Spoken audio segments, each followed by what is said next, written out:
할렐루야. 그리스도 안에서 사랑하는 우리 가온미스 별님 여러분 반갑습니다. 옆에 계신 분들께 인사합시다. 새해 복 많이 받으세요. 새해 복 많이 받으시길 바랍니다.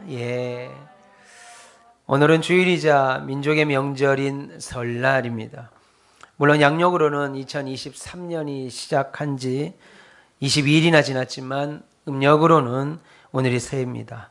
특별히 음력 설날에도 주일 예배에 나오신 여러분들에게 우리 아버지 하나님께서 은총의 표적을 더 충만히 보이시기를 주님의 이름으로 축원합니다.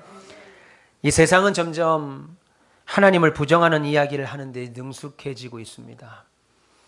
그래서 그런 이야기들이 우리 가정 안에 자리를 잡게 되면 신자들인 우리들뿐 아니라 우리들의 자녀들까지도 동요될 위험이 더 커집니다.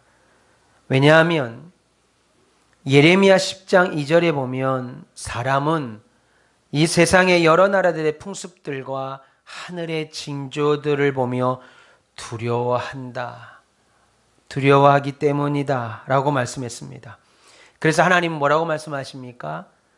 세상 나라들의 하나님을 떠난 그 길을 너희들은 배우지 마라 라고 말씀하셨어요. 왜냐하면 하나님을 부정하는 이방 사람들은 하늘의 징조, 또 세상 돌아가는 모습들을 보고 두려워하기에 하나님을 아버지로 두고 있는 우리가 하늘의 징조나 세상 돌아가는 풍문들을 너무 두려워하게 되면, 우리 또한 그들처럼 두려워하게 되면 세상 사람들의 헛된 풍습에 현혹되기 때문입니다. 그래서 예레미야 10장에서는 결국 하나님이 아닌, 눈에 보이지 않는 하나님이 아닌 눈에 보이는 헛된 우상들을 찾게 된다고 말씀하십니다. 한마디로 우리의 바른 신앙이 세상 상황이나 하늘의 징조나 세상 돌아가는 것에 너무 귀를 기울이면 우리의 바른 신앙이 흐트러지게 되지요. 그래서 우리는 우상을 말하는 자들의 외모, 텔레비전에 나와서 다종교, 우상 종교를 설명하는 사람이나 또 다른 복음이 아닌 다른 것을 가르치는, 세상 이치를 가르치는 사람들이 유명한 강사라 할지라도 그들의 외모나 그들의 자격, 스펙이나 혹은 그들의 인품이 아무리 고상하다 하더라도 또 그들로 인하여 만들어내진 우상들이 우리가 볼 때 아무리 인상 깊어 보인다 하더라도 참 하나님이신 하나님에 비하면 다 하찮은 것들입니다. 그러니까 이 세상에 어떤 우상도 나라도 백성도 영원하신 왕이신 하나님 통제밖에 있지 않다는 것을 기억하시면서 믿음으로 사시길 바랍니다. 우리는 삶이 힘들 때 우상에 의지하기 쉬워요. 심지어 권사들도 무당을 찾아간다 하잖아요. 세상의 방식과 관행에 쉽게 현혹될 수 있습니다. 아까 제가 말씀드렸죠? 트롯 찬양 축제. 왜요? 왜 우리가 세상 방식과 관행에 쉽게 현혹되기 쉽고 세상 우상에 쉽게 빠지기 쉽습니까? 간단합니다. 왜냐하면 우상은 우리에게 변화를 요구하지 않기 때문에 그래요. 하나님은 저와 여러분들에게 변화를 요구하죠. 믿음의 신자답게 살라고 명령하십니다. 근데 우상은 우리에게 변화를 요구하지 않아요. 그래서 사람들이 따르기 참 쉽습니다. 그들은 우리의 삶에서 일하시는 하나님으로부터 우리의 시선을 빼앗아간다고요. 그래서 우리가 하늘의 징조를 보고 두려워하면, 너무 세상 돌아가는 모습을 보면서 두려워하면 하나님과 같은 이가 없다는 사실을 인정하지 못하게 됩니다. 인생을 살면서 똑같이 주님을 모르는 사람들의 염려를 받아들이게 되면 하나님의 지혜 안에서 살기가 어려워져요. 그러면 우리는 세상의 염려와 혹은 세상이 주는 해결책 같은 뜬구름 잡는 이야기에 사로잡히지 않도록 주의하셔야 돼요. 우리로 예수님의 발 앞에 나오지 못하게 하거나 예수님께 시선을 고정하지 못하게 하거나 하나님께 기도하는 자리 나오지 못하게 하는 방해물들을 여러분 인생 앞에 있다면 다 치워내셔야 됩니다. 오히려 하나님의 지혜에 주의를 기울이시고 주님이 우리 앞에 두신 길을 굳게 붙잡아서 예수님의 제자로 살고 다른 사람까지 제자 삼는 일에 우리의 시선을 고정하셔야 돼요. 2023년은 그렇게 사시길 바랍니다. 할렐루야. 말씀드린 대로 오늘은 우리 민족 명절인 설날입니다. 주일이면서 설날이지요.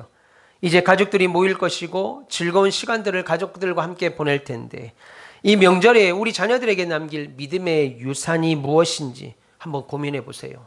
우리의 후손들에게 믿음의 유산이, 남길 유산이 무엇인지 고민하시면서 앞으로 우리 가정은 어떠한 신앙의 가치관과 믿음의 방향을 가져야 되는지도 한번 진지하게 생각해 보시는 설 명절 되시기를 바랍니다. 그래서 교회에서 여러분들 설 예배를 드릴 순서지를 다 만들어서 출력문을 준비해 놨습니다. 지난주부터 배포했고 가져가신 분들도 계신데 못 가져가신 분이 계시다면 가져가셔서 예배할 때 사용하시면 좋겠습니다. 서양 속담에 자녀들이 축복된 미래로 살기를 원한다면 재물을 유산으로 남기지 말고 가치를 유산으로 남기라 라고 하는 말이 있습니다. 저와 여러분들은 우리 자녀들에게 무엇을 유산으로 남기고 싶으세요? 물론 사람들이 자녀에게 무엇을 남기는 것이 좋은지 많은 대답들이 있을 겁니다. 그러나 우리가 가장 귀 기울여야 할 것은 사람의 말이 아니라 하나님의 말씀이지요. 성경은 우리 자녀들에게 어떤 유산을 남겨야 되는가라고 하는 이 질문에 어떤 대답을 하시는가 하는 겁니다. 성경은 믿음의 부모가 자녀들에게 무엇을 유산으로 남기라고 하시는지 오늘 본문의 말씀을 통해서 우리가 함께 나누는 시간 됐으면 좋겠습니다. 할렐루야.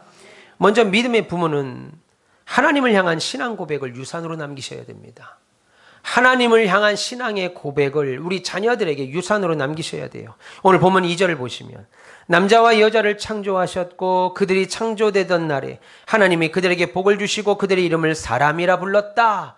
그렇게 말씀했습니다. 지금 하나님께서 사람을 창조하신 중요한 의도를 말하는데 그 중에 하나가 뭐예요? 그들에게 복을 주시고 그렇게 말했습니다. 사람을 만드신 이유는 그들에게 복을 주시고 라고 했습니다. 다시 말해서 하나님께서 사람을 창조하신 목적 중에 하나가 당신이 만드신 그 인간들에게 사람들에게 복 주시기 위해서라는 거예요. 여러분 이 말씀은 창세기 1장에도 나옵니다. 창세기 1장 28절에 하나님이 그들에게 복을 주시며 하나님이 그들에게 이르시되 생육하고 번성하여 땅에 충만하라 그렇게 말씀하셨지요. 그리고 오늘 본문인 창세기 5장에서도 이런 하나님의 의도를 우리가 다시 한번 확인할 수 있습니다. 그렇게 하나님은 사람을 창조하셨습니다. 그리고 창조하실 뿐 아니라 그 사람에게 복 주시기를 원하셨어요. 그런데 거기에 더 나아가 자녀를 낳게 하셨습니다. 하나님이 그때그때마다 사람을 만들어서 세상을 살게 하시지 아니하시고 아담과 하와를 만드시고 하나님이 그들에게 복 주시기를 원하셨고 그리고 아담과 하와의 후손, 자손을 번성케 하심으로 하나님이 은혜를 주셨다. 창조하신 목적을 주셨다. 라고 말합니다. 한마디로 저와 여러분들에게 하나님이 주신 그 복을 물려받을 대상으로서 자녀를 주셨다는 거예요. 그런 의미로 믿음의 부모들에게 있어서 자녀는 매우 중요한 존재입니다. 요즘은 사람들이 이기적이어서 부모조차도 자녀가 결혼하고 안 하고에 대해서 별 관심 없습니다. 자녀 낳는 것에 대해서 다 하나같이 돈에 대하여 기준을 삼습니다. 그러나 믿음의 부모는 자녀를 키우는 것에 당연히 돈이 들어가겠습니다만 돈의 근거가 아니라 하나님이 사람을 지을 때 복 주시기로 지으셨고 그 복을 계승자로서 자녀를 주셨다는 생각으로 믿음의 부모들에게 있어서 자녀는 매우 중요한 존재임을 기억하셔야 돼요. 물론 성경에서 가르치는 복의 개념은 물질적인 복만을 말하지 않습니다. 그래서 성경에서 믿음의 부모가 자녀들에게 복을 준다, 복을 물려준다 라고 하는 것은 물질적인 복보다 더 중요한 무엇을 물려줘야 된다는 것을 뜻합니다. 다시 말해서 성경에서 말할 때 부모가 자녀에게 복을 물려준다라는 개념은 단순히 물질적인 것만 있는 것이 아니고 그것보다 더 중요한 무엇인가를 물려줘야 된다는 거예요. 그러면 하나님께서 우리 자녀들에게 물려줄 수 있도록 허락하신 복이 무엇이냐는 겁니다. 그것은 하나님을 믿는 신앙의 복을 물려주는 것입니다. 구약의 이스라엘 백성들이 자녀를 위하여 복을 비는 방법은 크게 두 가지 형식이 있었습니다. 하나는 신체를 접촉하면서 축복하는 겁니다. 머리에 손을 얹고 안수하면서 축복할 수 있고 또는 입을 맞추면서 혹은 손을 잡거나 안으면서 복을 빌 수 있습니다.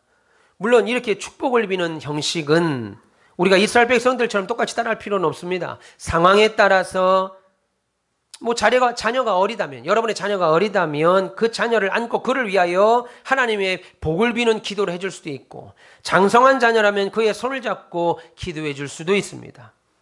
그 다음은 믿음의 신앙의 부모로서 또한 믿음의 선배로서 자녀들에게 의미 있는 신앙의 말을 해주는 것입니다. 한마디로 자녀들에게 하나님을 향해 복을 비는 기도를 해주었다면 이제는 자녀에게 축복의 말을 하는 겁니다. 너희 인생 가운데 늘 하나님이 동행하실 것이다. 너는 하나님만을 사랑하고 섬기는 자녀가 되어야 된다. 그러면 하나님이 너의 하나님이 되시고 너의 인생과 운명을 붙드실 것이다. 이것은 불신자의 부모는 할 수 없는 말. 불신자의 부모들은 해봐야 열심히 공부해. 해봐야 세상에 나와 성공해. 잘 먹고 잘 살아. 아프지 마. 이 정도의 말밖에 할 수가 없죠. 대대손손 시간이 지나면 해줄 말이 더 풍성해지고 발전해야 하는데 100년 전이나 1000년 전이나 여전히 물질적인 것에서 머물러 있습니다. 그러나 신앙의 부모는 믿음의 선배로서 해줄 수 있는 말, 세상 사람들은 절대 할 수 없는 말, 너 인생 가운데 늘 하나님이 동행하실 것이다. 너는 하나님을 그래서 사랑하고 섬기는 자가 되어야 된다. 그러면 하나님이 너의 하나님이 되실 것이고 너 인생과 운명을 붙드실 것이다. 이런 신앙의 말들과 믿음의 말들로 격려하는 거예요. 명절에 모이면 시집장가 얘기하고 취업 얘기하고 공부 잘하냐, 학교생활 어떻게 하느냐 이거 묻는 것이 아니고 믿음의 말을 해줄 수 있어야 합니다. 그런데 이렇게 부모들이 자녀들을 위해 복을 비는 기도나 믿음의 말들을 하는 것은 단순히 자녀를 위한 그 기도 자체의 능력이 있거나 내가 자녀를 위해서 기도할 때 그 기도 자체의 능력이 있다거나 아니면 자녀에게 하는 믿음의 말들이 세상 사람들처럼 말에는 씨가 있어. 말에 씨가 된다. 말이 씨가 된다 하는 것처럼 믿음의 말들을 그냥 그 믿음의 말 자체에 어떤 힘이 있어서 그래도 좋은 말보다는 믿음의 말을 좀 해주는 것이 좋지 해서 하는 것이 아닙니다. 오히려 중요한 것은 여러분의 자녀들에게 기도하고 믿음의 말을 해주며 동시에 중요한 것은 자녀들에게 해주는 모든 말과 행동에 담겨있는 부모의 참된 신앙 고백입니다. 부모가 신앙이 있어야 돼요. 나는 내 자녀의 인생과 운명을 온전히 책임질 수 없다. 나는 내 두 아들의 인생을 온전히 책임져 줄 수 없지만 그래서 나는 내 자녀들, 내가 누구보다 사랑하는 우리 두 아들의 우리 자녀들의 복의 근원이 될 수는 없지만 내 아버지인 나는, 내 하나님만은 그렇게 하실 수 있다. 하나님만이 우리 자녀들의 진정한 주인이시고 돕는 자시다. 이런 믿음의 신앙 고백이 중요하다는 거예요. 이런 믿음의 신앙 고백 없이 명절 동안 온갖 세상의 말로 의미 없다는 거죠. 한마디로 부모가 자녀들을 위해서 복을 빌어주고 기도해주는 행위에는 내 인생의 주관자 되신 하나님, 부모가 먼저 내 인생의 주관자 되신 하나님, 나의 주인이 되신 하나님께 내 자녀들과 내 자녀들의 인생을 맡긴다는 신앙 고백이 포함되어 있어야 한다는 거예요. 그러므로 신앙의 부모들은 자녀들에게 복을 빌고 믿음의 말을 해주는 것과 동시에 어찌해야 되겠습니까? 왜 아버지인 내가, 왜 아버지가, 왜 어머니가 너희들에게 하나님께서 너희들의 인생을 붙드시는지에 대해서, 그리고 그런 말을 내가 이 시간에 왜 하는지에 대해서, 이 시간 왜 가정 예배를 드리는지에 대해서 그 이유에 대하여 반드시 자녀들에게 알려주셔야 돼요.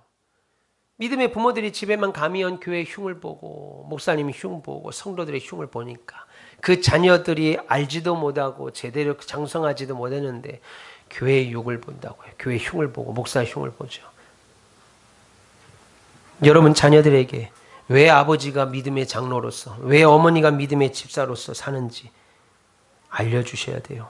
그래서 신실한 기독교 신앙을 가진 믿음의 가정에서는요, 부모가 자녀들에게 자주 기도해 줍니다.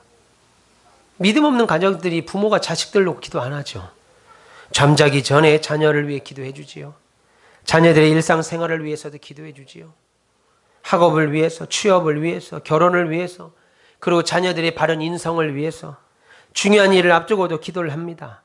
그런데 우리는 이런 부모의 기도가 단순히 모든 일이 잘 되기를 소망하는 차원의 기도로 끝나면 안 되고, 오히려 우리 자손들이, 우리의 자녀들이 앞으로 이 자녀들을 통해서 이 자녀들을 통해서 태어날 후손들까지 모두 하나님 섬기고 하나님을 사랑하는 순결한 신앙을 가질 수 있기를 위하여 먼저 기도해야 합니다. 그래서 내가 사랑하는 자녀들이 이 어지럽고 험한 세상을 살아가는 모든 삶의 순간마다 하나님 편에 서기로 기도하셔야 돼요. 하나님 편의 선자로 살기를 기도하셔야 돼요. 그 결과 하나님께서 내 자녀들의 삶에서 모든 것을 합력하여 선을 이루실 것을 믿고 기도하셔야 됩니다. 그리고 자녀들에게 날마다 부모의 신앙 고백을 알려줘야 돼요. 여러분들이 믿음이 좋다고 예수를 믿었으면 자녀들도 믿어야죠. 제가 제일 이해되지 않는 말 중에 하나는 자신들은 집사고 권사고 장로고 신학을 한다고 하면서 자녀들의 신앙에 대해서는 알아서 하겠지요. 강요한다고 되겠습니까? 이런 말을 하는 것. 예. 자녀들에게 날마다 부모의 신앙을 알려줘야 됩니다. 아버지의 구주가 되신 하나님께서 동일하게 너희의 구주가 되신다는 사실을 항상 잊지 말아라. 기억해라. 복의 근원 되신 하나님만 잘 섬겨라. 이런 말씀을 해주시라고요. 아버지가 얼마나 힘들게 사는지 알아야지 너희도. 엄마가 얼마나 힘들게 사는지 알아야지 너희도. 이런 말 하지 마시고 믿음을 가르쳐 주세요. 내가 어떻게 하나님을 믿는지, 엄마가 어떻게 하나님 앞에 기도하고 있는지 자식들에게 알려줘야지요. 그래야 그 자식들도 동일하게 하나님을 섬기도록 만드셔야죠. 이렇게 우리가 자녀들에게 기도와 함께 부모의 아름다운 신앙 고백과 믿음의 내용들을 유산으로 남기면 자녀의 남은 삶이 더욱 주 안에서 믿음으로 살아갈 뿐 아니라 하나님께서 사람을 창조하실 때 그 목적인 복을 누리는 사람이 될 것입니다. 거기에 신앙의 고백, 부모의 신앙 고백을 유산으로 남길 뿐 아니라 거기에 더 나아가 부모는 그렇게 말로 신앙 고백을 했다면 실제적으로 하나님을 경외하는 모습을, 삶의 모습을 자녀들에게 유산으로 남겨야 됩니다. 믿음으로 예수 믿는, 말로 예수 믿는 사람이 있어요. 말로 예수 믿는다고요. 믿음으로 믿지 아니하고 말로 신앙생활합니다. 여러분, 오늘 본문 1절 보세요. 이것은 아담의 계보를 적은 책이니라. 하나님이 사람을 창조하실 때에 하나님의 모양대로 지으시되, 이렇게 말합니다. 본문 1절은 이것은 아담의 계보를 적은 책이니라 이렇게 말하고 시작하죠. 다시 말해서 오늘 본문인 창세기 5장은 아담의 족보라는 말입니다. 그런데 조금 더 정확하게, 사실 정확하게 말하자면 아담의 족보가 아니라 셋의 족보입니다. 아담에게는 세 아들이 있었습니다. 세 아들인 가인, 아벨, 그리고 셋. 이들 중에 대표적인 두 족보는 가인과 셋의 족보입니다. 둘째인 아벨을 죽인 큰아들의 가인의 족보는 불경건한 가문이지요. 그러나 막내인 셋의 가문은 경건한 가문입니다. 그런데 특별히 셋의 족보의 사람들 중에 놀라운 믿음의 사람이 있습니다. 바로 에녹입니다. 여러분, 에녹은 놀랍게도 300년 동안 하나님과 동행하다가 하나님 곁으로 천국으로 죽지 않고 살아서 간 첫 번째 사람입니다. 본문 21절에서 24절에 에녹은 65세에 무드셀라를 낳았고 무드셀라를 낳은 후 300년을 하나님과 동행하며 자녀들을 낳았으며 그는 365세를 살았더라. 에녹이 하나님과 동행하더니 하나님이 그를 데려가심으로 세상에 있지 아니하였더라 라고 했습니다. 그런데 이렇게 300년을 하나님과 동행한 에녹, 그래서 그 놀라운 믿음으로 말미암아 하나님의 창조 질서 안에 사람은 죄의 싹스로 반드시 죽어야 된다고 하는 이 엄청난 창조 질서 안에 있는 이 사항을 건너뛰어버리고 죽지 않고 천국에 갔던 첫 번째 사람입니다. 하나님이 얼마나 그를 귀하게 봤던지 죽음의 고통을 그에게 주지 않으셨어요. 그런데 이렇게 에녹이 하나님과 더불어 믿음으로 동행할 수 있었던 이유 중 하나는 바로 그의 경건한 부모의 신앙 영향 때문이었습니다. 보면 18절에 보시면 에녹의 부모는 야렛입니다. 야렛. 그런데 야렛은 18절에서 20절을 보시면 야렛은 162세에 에녹을 낳았고 에녹을 낳은 후 800년을 지내며 자녀를 낳았으며 그는 962세를 살고 죽었다. 그렇게 성경은 말합니다. 한마디로 야렛이 에녹의 아버지였던 야렛이 962세를 살았다고 성경은 말합니다. 여러분, 이 962세를 살았다는 말은 아담으로부터 야렛까지의 족장 중에는 최장수 인물입니다. 아담보다는 32년이나 더 살았고, 성경에서 가장 오래 살았다고 하는 야렛의 손자 무두셀라조차 할아버지 야렛보다 7년밖에 더 살지 못했습니다. 한마디로 야렛은 성경에서 매우 장수한 인물이었습니다. 여러분, 구약에서의 장수는 단순히 오래 살았다라는 것을 끝이지 아니하고, 구약 성경에서 장수한 자는 경건한 자라고 예표됩니다. 구약에서 장수는 경건한 자들이 하나님으로부터 받은 특별한 혜택이요, 이 땅에서 누린 최고의 축복이 바로 장수였습니다. 이것은 야렛이 경건하여 하나님께 모든 것을 맡기고 자녀들을 바로 교육하고 그의 자손들이 의가 있고 악이 성하지 않았기에 받은 복이었습니다. 아들 때문에, 아들을 잘 키운 결과로 부모가 장수의 복을 받았다는 거예요. 여러분, 이 외에도 우리 성경에 충분히 유추하지만 이 외에도 여러 문헌에서 야렛은 매우 경건한 신앙인이었다고 말하고 있습니다. 심지어 우리가 이단 사이비로 정죄하고 있는 몰몬교에서는 자신들을 이 야렛의 후손이라고 말하죠. 이 야렛이 바벨탑이 무너질 때, 언어들이 혼미해질 때 야렛이 예수님과 대면하여, 하나님과 대면하여 자신들만은 언어의 흩어짐에서 면하게 한 중보자였음을 야렛을 말합니다. 그래서 자신들은 야렛의 후손들이라고 말하죠. 그래서 몰몬경에 보면 야렛은 천사를 대면했고, 야렛은 매우 경건한 사람이었고, 몰몬경 이더서에 나옵니다. 여러분들은 따로 몰몬경을 읽을 필요는 없습니다. 몰몬교는 이단 사입입니다. 1800년대에 나왔던 미국에 몰몬의 하나님의 계시가 야렛을 통해서 어디로 오냐면 미국 인디언들에게 주어졌다고 보는 거예요. 그래서 미국 인디언들이 그들의 계보의 중심에 있습니다.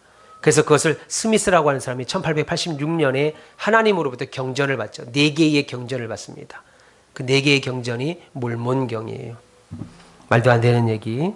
근데 거기에는 이 야렛을 매우 경건한 사람으로 말하고 있습니다. 어쨌든 경건은 하나님을 경외하는 사람들의 신앙과 믿음을 말하죠. 하나님을 경외하지 아니하면 경건은 나올 수 없습니다. 여러분, 성경책 옆구리 끼고 교회 나오는 거, 주일날 넥타이 메고 양복 입고 나오는 거 경건 아닙니다. 여러분들이 넥타이를 메고 나오지 않아도 경건한 자는 얼마든지 경건할 수 있습니다. 성경을 끼지 않고 나와도 얼마든지 경건한 자는 경건할 수 있습니다. 그런데 경건한 자는 어떤 사람이냐면 그의 삶이 하나님 앞에 올바른 신앙을 갖고 있고 하나님이 내 인생을 주관하신다고 하는 믿음을 갖고 있는 자, 그래서 그 믿음과 신앙의 터 안에서 살아가는 자, 모든 인생의 결정을 결정하는 자, 그가 경건한 자죠. 그런 경건한 자는 당연히 성경을 들고 나올 수 있고, 그런 경건한 자는 당연히 옷을 준비하여 나옵니다. 믿음의 사람 에녹은 그의 신앙의 부모인 야렛에게 물려받은 믿음의 경건한 믿음과 신앙을 통해서 하나님과 동행하다 죽지 아니하고 하나님 곁으로 갔습니다. 오늘 보면 5장의 마지막에 보면 노아의 이름이 나옵니다. 노아 또한 에녹의 자손이죠. 에녹의 자손으로 믿음의 사람이었기에 세상 모든 사람들이 타락하여서 하나님의 심판을 받을 때 노아만은, 그의 자손만은 하나님께 특별한 은혜를 입을 수 있었습니다. 여러분, 이처럼 창세기 5장에서는 부모들의 삶, 특별히 하나님을 경외하는 부모들의 삶이, 믿음의 부모들의 삶이 얼마나 중요한지를 알려주고 있습니다. 여러분, 보편적으로, 일반적으로 부모의 삶과 행동이 자녀들에게 많은 영향을 끼칩니다. 부모가 경건한 삶을 살면 자녀들 역시 부모의 모습을 본받아서 올바른 길을 갈 수가 있어요. 부모가 하나님 곁으로 하나님을 참으로 경외하는데 당연히 자녀 역시도 하나님을 경외하는 삶을 살아가지요. 부모가 하나님 앞에 믿음으로 살려고 노력하고 그 믿음으로 살려고 하는 것을 눈으로 보는데 정상적인 자녀라면 부모와 함께 경건한 길을 살아가려고 노력하죠. 우리가 어떤 모습으로 신앙생활을 하고 있는지에 따라서 여러분의 자녀들에게 신앙의 유산을 물려줄 수 있고 죄악된 길로 그들을 인도할 수 있습니다. 그래서 자녀가 잘못된 길을 가면 부모가 욕을 먹는 거예요. 예. 우리 두 아들이 믿음으로 살지 아니하면 목사인 제가 욕을 먹어요. 왜요? 목사인 부부가 당연히 믿음으로 살아서 자녀들을 믿음으로 이끌 거라는 기대감이 있고 당연한 이치 가운데 있는데, 내 두 아들이 예를 들어서 믿음 생활을 엉망으로 한다? 당연히 부모에게 해를 끼치는 일이지요. 그러나 정상적인 자녀라면 부모가 믿음으로 살고 기도하는 삶을 살고 그 부모가 자녀들에게 신앙의 고백으로 날마다 하나님을 경외하는 자가 되라. 너는 하나님과 함께하는 자가 되라. 그리하면 하나님이 너 인생과 함께할 것이다 라고 고백하고 행동으로 보여준다면 당연히 그의 자녀들은 믿음 안에 설 수밖에 없다라고 하는 겁니다. 하나님과 동행한 에녹이 있기까지 그 조상들의 신앙이 그만큼 하나님 앞에 경건하고 신실했다는 것을 증거하죠. 우리가 자비롭고 공의로우신 하나님의 품성, 인격을 닮아가고자 애쓰는 모습을 보이시면요, 여러분들의 자녀들도 우리의 모범을 따라 믿음 안에 살 수 있다는 사실 기억하시길 바랍니다. 저와 여러분 모두 믿음의 자녀들과 우리의 후손들에게 그리고 교회의 다음 세대들에게 하나님을 경외하는 믿음을 유산으로 남기기를 바랍니다. 우리가 예배당을 짓는 것도 그와 같습니다. 건물 하나 짓는 건 의미 없습니다. 건물 하나 짓는 게 뭘 대단합니까? 예. 내가 이 건물, 이 교회를 통하여 대대손손 이 자리에서 하나님의 신앙이 전수된다고 하는 기대감으로 교회를 짓는 것이고, 여러분들이 새 아파트에 이사하는 이유가 뭐겠습니까? 건물 하나 짓는 거, 여러분 자식이 한번 삐끗 잘못하며 잘못 생각하면 아파트, 평생 부모가 모은 아파트 한 방에 날아갑니다. 아무것도 아닌 거예요, 그거. 부모가 평생 일구어놓은 사업터 자식이 한 번 잘못으로 날아가는 거예요. 내가 이 아파트를 구매하고 이사하는 것은 하나님이 이 건물을 통해서, 이 집을 통해서 우리 가족이 대대손손 믿음의 가정으로 살아가기를 소망하는 마음이 있을 때 그 집에 위로가 있고 은혜가 있는 거죠. 하나님 백성으로 하나님 모시기 합당한 삶의 모습, 경건한 믿음과 신앙을 자녀들에게 물려주시고 계승시키는 은혜가 저와 여러분들이 있기를 주님의 이름으로 축원합니다. 그렇게 되면요, 신자는 자연스럽게 어떻게 되겠어요? 천국의 소망, 부활의 신앙을 유산으로 남겨주게 되죠. 천국을 소망해라. 이 땅의 것이 끝이 아니다. 천국을 소망해라. 근데 어떤 분들은 한평생 권사로 살다가 노년에 가서 늙음하게 가서 돈 떨어지고 건강 이루어진다고 생각해서 불신자인 남편을 따라가요. 참. 열심히 신앙생활하는 아들에게 위탁함으로 그 아들조차도 신앙생활을 못하게 만들고, 여러분, 우리는 본문에 나오는 족보를 읽으면서 아담의 직계 후손들은 오래 살았다는 사실을 알게 되죠. 900세, 800세, 600세, 최소 365세. 그런데 오늘 본문에서 중요한 것은 그렇게 오래 산 사람도 결국은 다 죽었다는 겁니다. 에녹을 제외하면 이 세상에서 모두 다 죽었습니다. 우리도 마찬가지입니다. 몇 년을 앞으로 더 사느냐? 그 차이지. 인간은 반드시 죽습니다. 부자건 권력을 가진 자든 선한 자든 악한 자든 이 세상에 태어난 사람은 반드시 죽습니다. 그러나 신앙의 족보를 가지고 있는 저와 여러분들은 절대로 허무한 죽음으로 끝나지 않습니다. 그래서 우리가 장례식장 가서 울 때도 소망 없는 자처럼 울지 말라는 겁니다. 오늘 아담의 족보는 대단히 중요한 또 하나의 족보와 연결되는데, 그것은 어느 족보와 연결됩니까? 바로 마태복음 1장에 나오는 예수 그리스도의 족보와 연결됩니다. 생명이 다하면 인간의 운명을 말해놓은 아담의 족보에서 죽음을 이기신 메시아가 나심으로 죽음이 극복됐다라는 사실을 말해주는 거예요. 그래서 창세기 5장의 족보는 누가 죽었다가 반복되지만, 마태복음 1장의 족보는 누가 누구를 낳고가 반복됩니다. 연속돼요. 그래서 마태복음 1장의 족보는 죽었다라는 말이 단 한 구절도 안 나옵니다. 죄의 대가는 반드시 죽음입니다. 저와 여러분은 반드시 죽습니다. 영원히 사는 것처럼 착각하시면 안 돼요. 얼마나 더 오래 사시겠어요? 아니, 90세까지 산들 90세까지 건강하게 사신다는 보장이 있습니까? 여러분, 그래서 모세가 말합니다. 시편 90편에 남은 인생의 날수를 계수하는 지혜를 달라 이겁니다. 우리 박장로님이 올해 70이면 남은 인생 몇 년이나 더 사시겠어요? 90이라면 앞으로 20년밖에 남지 않았습니다. 20년도 건강하게 지금처럼 살 수 있다는 보장 없습니다. 그러면 남은 인생을 내가 어찌 살아야 될 것인가? 계수하는 지혜를 달라 이겁니다. 50대입니까? 남은 인생 40년? 60대입니까? 남은 인생 30년. 어제 텔레비전 뉴스를 보니까 36밖에 되지 않은 젊은 연예인이 죽었습니다. 왜 죽었는지는 모르지만 죽었다는 사실은 분명하죠. 여러분, 90이 인생의 정해진 날수라면 아직도 많이 남은 사람입니다. 50년이 넘게 남은 사람인데 우리보다 먼저 죽었습니다. 저보다도 훨씬 먼저 죽었어요. 그래서 여러분들은 죽지 않는다는 착각에 빠지면 안 됩니다. 마귀가 속살돼요. 세상 문명이 속살됩니다. 과학이 발달하고 의학이 발달하면 오래오래 살 수 있을 거라고 생각합니다. 자동차 부품 갈아 끼듯이, 라이트 갈아 끼듯이 눈을 갈아 끼면 오래 눈을 볼 것이고, 심장 갈아 끼면 엔진 갈아 끼듯이 심장 갈아 끼면 더 많이 살 거라고 생각합니다. 콩팥 갈아 끼면 더 오래 살 거라고 생각합니다. 하나님이 부르시면 가는 거예요. 여러분, 병으로 죽는 게 아닙니다. 하나님이 부르시면 가는 거예요. 하나님을 반역한 인간 아담 이후 모든 사람은 죄인이 되었기에 결국 죽어야 됩니다.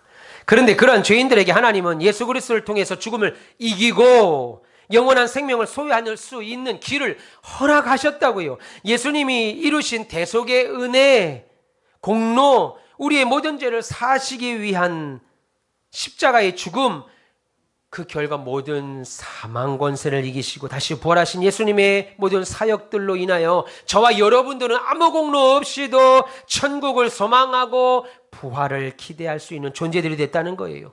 이것이 엄청난 위로고 은혜고 소망입니다. 여러분들이 건강하게 사는 것, 통장에 얼마가 안에 돈이 있는 것, 여러분의 살찌심이 집이 있는 것, 그것보다도 비교할 수 없는 위로고 은혜고 소망입니다. 그래서 우리는 이러한 믿음과 소망들을 우리의 자손들에게, 우리의 후손들에게 전달해야 돼요. 여러분의 자신들의, 여러분의 자녀들의 삶을 의미 있게 만들고 싶죠. 복되게 만들고 싶죠. 내 자식들 많은 잘 살고 싶게 하죠. 자녀들에게 영광된 인생을 살게 하고 싶죠.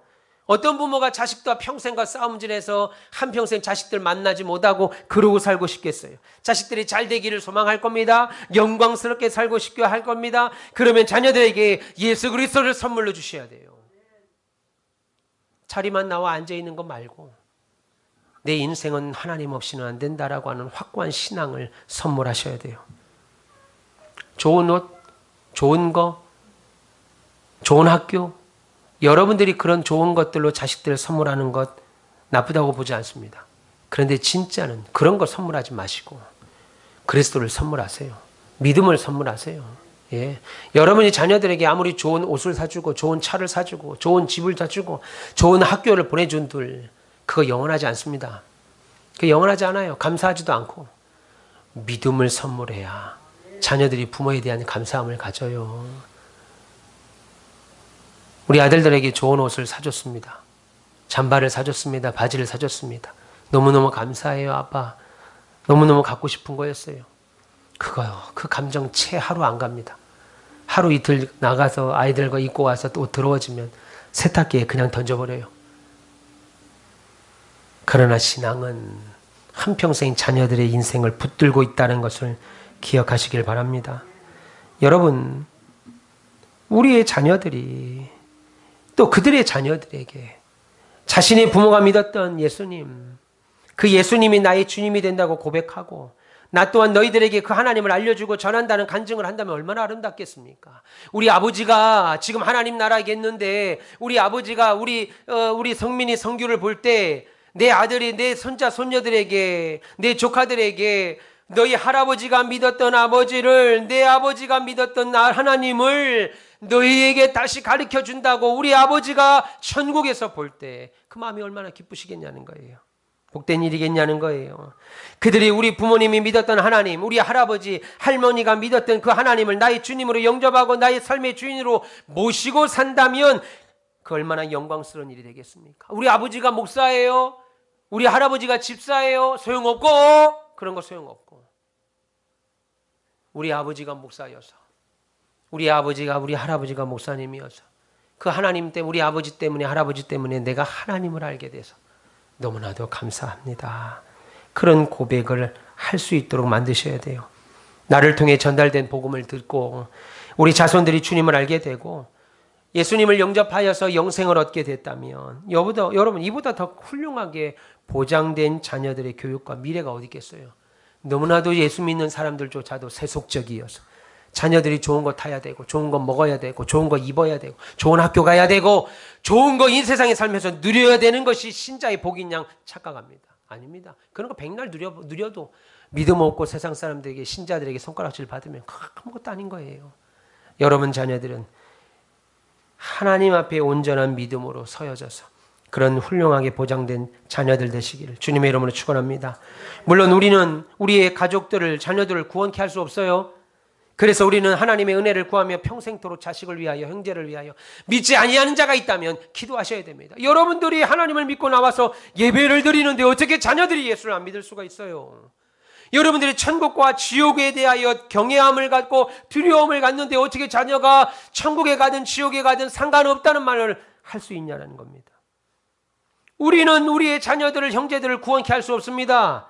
그래서 우리는 하나님의 은혜를 구하고 평생토록 그들을 위하여 기도하셔야 돼요. 죄인된 나를 지금 이 자리까지 이끄시고 구원하사 하나님을 아버지라 부를 수 있는 은혜를 내게 주셨다면 하나님 내 자녀들에게도 그런 은혜를 주십시오. 내 자녀도 하나님을 찾게 해 주십시오. 기도하셔야 돼요. 죄인 중에 괴수인 나를 하나님의 사랑과 은혜의 강건하심으로 구원하셨던 것처럼 마치 내 자식들은 부모는 꼰대여서 그런 말도 안 되는 믿어지지도 않는 예수 성경 믿고 있는 것이고 나는 마치 신세대여서 그런 거 없이도 살 수 있는 것이냐 착각하도록 가르치면 안 된다 이겁니다. 얼마나 어리석은 거예요.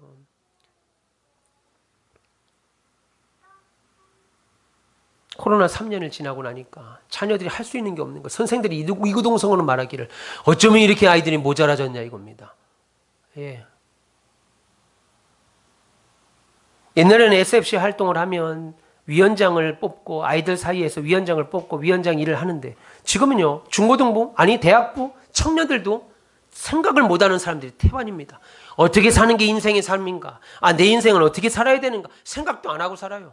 그냥 동물적인 감각으로 본능으로 배고프면 먹고 기분 나쁘면 화내고 가기 싫으면 안 가고 하기 싫으면 안 하고 참. 그래서요 SFC 활동을 보니까 우리 노회에서도요 위원장을 뽑을 사람이 없대요. 위원장을 뽑을 수가 없대요. 어떻게 코로나 3년 동안 이렇게 아이들이 바보가 됐는지 모르겠어요. 부모들도 마찬가지입니다. 거리 나가보세요. 스마트폰 보느라고 노인이고 어린이고 젊은이고 할 것 없이 거리에 그냥 좀비족이 됐어요. 정말 크락신을 안 누르고 다닐 수가 없습니다. 골목을 다닐 때는.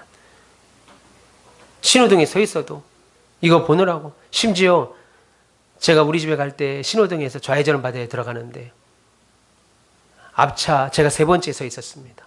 근데 첫 번째, 두 번째 차가 좌회전 신호가 떨어졌는데 안 가요. 교회 차를 타고 있으니까 우리 교회 랩핑이 돼 있으니까 제 차가 아니어서 크락신을 누를 수가 없어요. 기다리고 있었어요. 근데 파란색이 신호등이 화살표가 지났는데도 꺼졌는데도 안 가요. 뭐 하는 건가? 그리고 한 번 놓쳤습니다. 두 번째 파란불 또 신호등이 있는데도 또 안 가고 앉아 있는 거예요. 아니 도대체 뭐 하는 건가? 봤더니 운전자 둘이 다 젊은 해봐야 이제 30대 핸드폰을 보고 앉아 있는 거예요. 저 첫 번째는 아줌마가 핸드폰 보고 앉아 있고 두 번째는 이거 참 어이가 없어요. 운전을 해도 핸드폰을 손을 놓지를 못하고 있어요. 어떤 사람은 개를 끌어안고 운전을 하니까 신호를 못 보고 앉아있고. 그래서 제가 그제서야 가려고 하니까 이미 신호는 또 끝났어요. 3번을 기다렸습니다. 3번을. 우리 자녀들 잘 살라고 스마트폰을 100몇십만 원씩 200만 원씩 하는 아이폰을 사줬는데 그 아이폰 스마트폰이 자식들의 뇌를 갉아먹어요. 신앙을 갉아먹고 영을 다 죽인다고. 음란한 거에 본다고요. 보세요. 스마트폰 보세요. 얼마나 음란한 거. 김장로님 핸드폰 한번 열어보세요. 한번 까보세요. 얼마나 음란한 게 많이 쏟아질 건가. 음란한 걸 본다는 얘기가 아닙니다. 성인들은요. 저도 유튜브 한번 검색 딱 보면요. 이게 가수인지 아닌지 온몸에 그냥 옷을 다 벗고 나와서 누가 볼까 겁이 날 정도예요. 유튜브를 보면 내가 찾아본 것도 아닌데 그런 사진 한번 알고리즘을 뜨면요. 그 뒤로는 계속 그런 애만 나와요. 그래서 어느 때는 제가 일부러 로보카 폴리를 봅니다. 우리 조카들 보는. 그러면 어느 한동안은 계속 폴리, 뽀로로 이런 것들이 나와요. 그러니 우리 아이들 핸드폰에 보세요. 얼마나 음란한 것들이 많겠는가. 우리 아이들 잘 살라고 열심히 살라고 바른 길 가라고 줬던 스마트폰이 아이들의 영혼과 마음을 좀먹어요. 모방범죄하는 거 보세요. 요즘 아이들이 아이들인가. 부모들이 자녀들에게 믿음을 줘야 되는데. 제가 예전에 고등부 때 우리 교회에서 옛날에 문화의밤을 많이 했잖아요. 우리 학생부 제가 전도하고 막 그래서 우리 문화의밤을 하는데, 문화의밤 하는데 제가 그때 회장이었어요. 회장이었는데, 오래된 얘기니까 드릴 수 있는 얘기입니다. 회장이었는데, 그 총무라는 애가 막 헐레벌떡 뛰어왔어요. 문화의밤을 하고 있는데 토요일 날 오후 4시부터 무슨 일이 하니까, 여기 학교 일진들이 왔다는 거예요. 우리 때는 일진이라는 말이 없었어요. 노는 애들이 왔다는 거예요. 무슨 말이냐? 노는 애들이 와서 교회 화장실 담배를 핀다는 거예요. 저 고등학교 때. 고등학교 때. 무슨 말인가? 그래서 내려가 봤어요. 우리 교회가 상가에 있어가지고. 내려가 봤습니다. 그랬더니 우리 중학교 동창 애들이 막 왔어요. 그러면서 막 침을 찍찍 뱉고 막 그냥, 여기 자기 친구 여자애들이 여기 와서 문화의밤, 우리 문화의밤 하는 여자 운동원들 친구가 여기 있다는 거예요. 왔다는 거예요. 근데 거기 하나가 목사 아들이에요. 그래서 목사 등치가 이만합니다. 운동회가 씨름을 했어요. 등치가 이만하고 키가 저보다 커요. 그러더니 막 욕을 하고 막 그러더라고요. 내가 그때 죽기를 각오하고 한 거죠. 니는 뭐 하는 거냐 지금 교회 와서. 목사 아들이란 놈이 뭐 하는 거냐. 나를 때리려고 죽이려고 막 그러더라고. 때리려면 때려라. 목사 아들이 뭐 하는 거야 지금. 네 아버지는 이러고 다니는 거 아니야? 그 말하더니 담배를 끄고 가자고 그러더라고요. 그때 고등학생이었습니다. 결국 그 아버지도 여기 유명한 교회 목사입니다. 이 시흥시에. 결국 문제가 생겨서 교회에서 쫓김을 당했어요. 여러분, 우리는 우리의 자녀들을 구원을 시킬 수 없습니다. 장담하시면 안 돼요. 목사 아들이라고 다 구원받는 거 아닙니다. 구원시킬 수 없어요. 그래서 날마다 하나님의 은혜를 달라고 기도하셔야 돼요. 특별히 목사 자녀들, 장로님들 자녀들, 앞서가는 자녀들이 믿음 안에 서도록 기도하셔야 돼요. 하나님은 책망 받습니다. 반드시 책망 받습니다. 기도하셔야 돼요. 죄된 나를 지금 이 자리까지 이끄셨다고 믿으신다면 여러분의 자녀도 하나님이 이끌어달라고 기도하셔야 돼요. 부모가 예수가 좋아서 예수 믿는데 자녀들이 허랑방탕하다. 있을 수 없지요. 아니, 있을 수 있지만 그것을 손 놓고 있다. 이제 다 커가지고요. 우리 아들은요. 우리 딸은요. 그래서 기도하라는 거예요. 자신의 자녀를 위하여, 믿지 아니하는 형제를 위하여. 피를 나눈 형제가 지옥 간다 그러면 어떤 마음이겠어요? 죄인 중에 괴수인 나를 하나님의 사랑과 은혜로 강권하심으로 구원하신 것처럼 우리의 자녀들 역시 하나님을 알고 영접할 수 있도록 역사해달라고 하셔야 돼요. 왜요? 하나님이 침묵하시는 것 같은 이 시대, 성령의 역사가 없는 것 같은 이 시대에도 이 세상을 향해 순응하지 않고 하나님의 뜻을 따라 살겠다 고백하는 사람, 하나님의 뜻에 내 마음을 뜻을 정하여 살겠다라고 하는 사람들에게는 여전히 이 시대에도 일하시는 하나님이시기 때문입니다. 여러분의 자녀들이 세상이 하나님의 뜻에 순종하지 않고 살아가는 시대라 하더라도, 그래서 성령의 역사가 일어나지 않는 시대라 할지라도, 교회마다 부흥이 없다 하더라도 하나님 앞에 마음을 합하고 뜻을 정한 자는 다니엘과 같이 하나님이 쓰십니다. 지금껏 이를 위해서 포기하지 않고 끝까지 기도하셔야 돼요. 가족 구원, 자녀들의 구원 문제의 중요성을 깨닫고 기도 제목에 최우선 순위에 놓고 기도하셔야 됩니다. 교회 나온다고 다 구원받은 자 아니라고 성경은 말합니다. 좁은 문으로 들어가는 자여야 돼요. 천국을 침노하는 자여야 해요. 자리만 앉아 있으면 안 됩니다. 기도하셔서 하나님, 우리의 자녀들이, 우리의 형제들이 하나님 믿고 하나님 자녀와 백성이 되는 은혜 주시옵소서. 나를 구원하신 그 강권하신 하나님의 사랑과 은혜가 내 자녀들에게 있게 하소서. 내 아들에게도 내 딸에게도 동일하게 역사하셔서 하나님의 거부할 수 없는 사랑과 은혜가 언젠가는 내 가족과 내 자녀들에게 있게 해 주옵소서. 언젠가 여러분 세상 다 떠납니다. 나는 우리 아버지가 평생 영원히 나를 떠나지 않을 거라고 봤는데 아버지 가시잖아요. 여러분 전쟁가는 여러분 자녀 다 두고 떠납니다. 자녀를 두고 떠는데 여러분의 자녀들은 하나같이 불신자가 되고 아니 오히려 교회를 회방하는 자가 되고 교회의 부흥을 거치는 자가 된다 그러면 여러분이 어떤 마음이시겠어요? 나는 내 가족을 영원히 책임질 수 없지만 하나님만은 나와 내 가족을 영원히 책임질 수 있는 전능자 아닙니까? 그러니 기도하셔야죠. 그리고 삶으로 보여주셔야죠. 그리고 신앙 고백을 날마다 들려주셔야죠. 그런데도 아니다. 그러면 더 기도하세요. 포기하지 마시고 속상해하지 마시고 계속 기도하십시오. 하나님께서 나의 하나님 아버지가 되어주신 것처럼 우리의 사랑하는 자녀들에게도 동일한 아버지 하나님이 되달라고 기도하시고 그들의 삶과 인생을 붙잡아 달라고 책임져 달라고 기도하셔야 돼요. 내 사랑하는 딸이 세상에 나가서 어떤 놈 만날 줄 알아요? 어떤 상황에 처할 줄 알아요?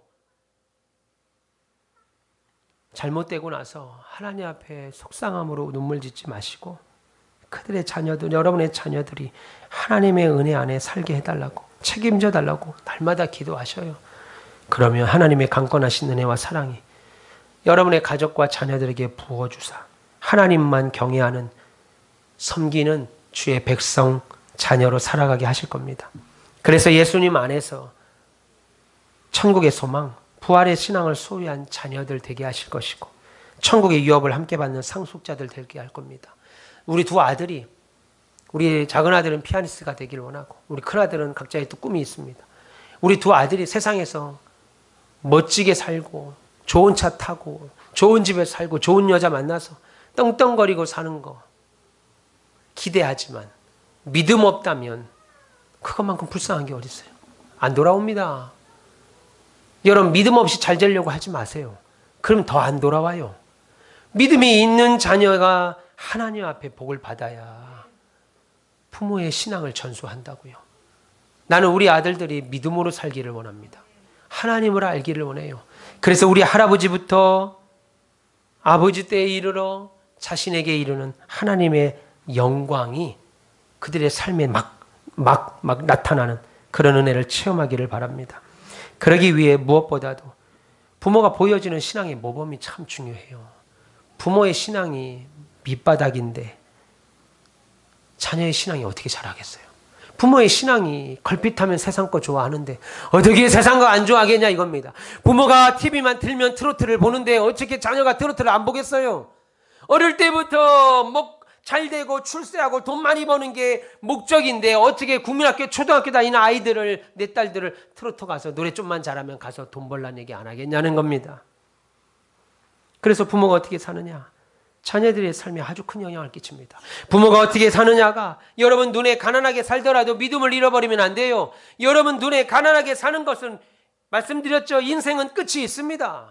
영원히 가난하지 않아요. 믿음으로 사는 자들에게는 반드시 복을 줍니다. 부모가 불성실한 신앙생활을 하거나 형식적으로 교회 나가면요. 그 자녀들도 똑같이 불성실하게 예수 믿고 형식적으로 신앙생활을 할 가능성이 많아요. 일반적으로 자녀가 부모 이상으로 신앙생활을 하기는 어렵기 때문이죠. 자녀가 부모 이상으로 신앙생활을 한다는 게 참 어렵습니다.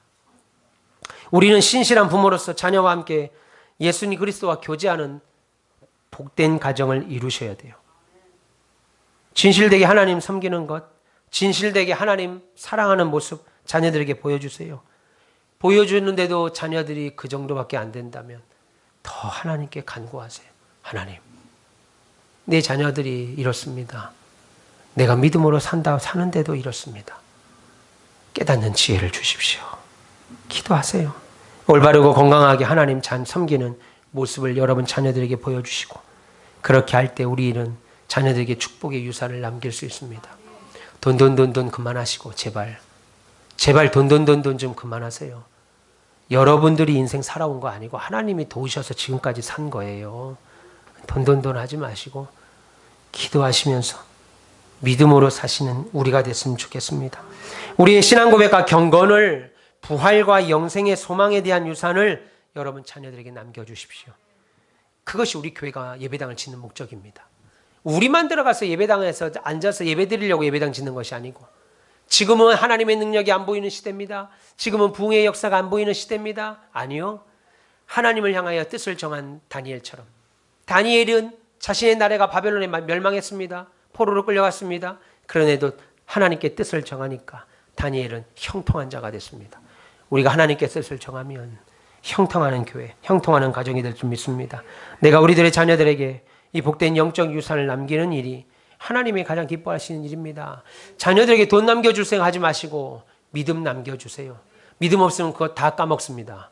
믿음 없으면 하루아침에 없어지는 것이에요. 믿음이 있어야 하나님께 드리고 심고 하나님께 받습니다. 우리들의 자녀들의 가장 복된 이름을 기억하시고 이 즐거운 설 명절에 내가 나의 자녀와 자손들에게 물려줄 수 있는 위대한 신앙의 유산, 그 유산을 아름답게 만들어 가시어서 하나님께 인정받고 영원한 천국의 기업을 대대로 누리는 저와 여러분, 그리고 가온 믿교회 되시기를 주님의 이름으로 축원합니다. 기도하겠습니다. 하나님 감사합니다. 종에게 함께 하소서. 특별히 우리 가온 믿교회는 하나님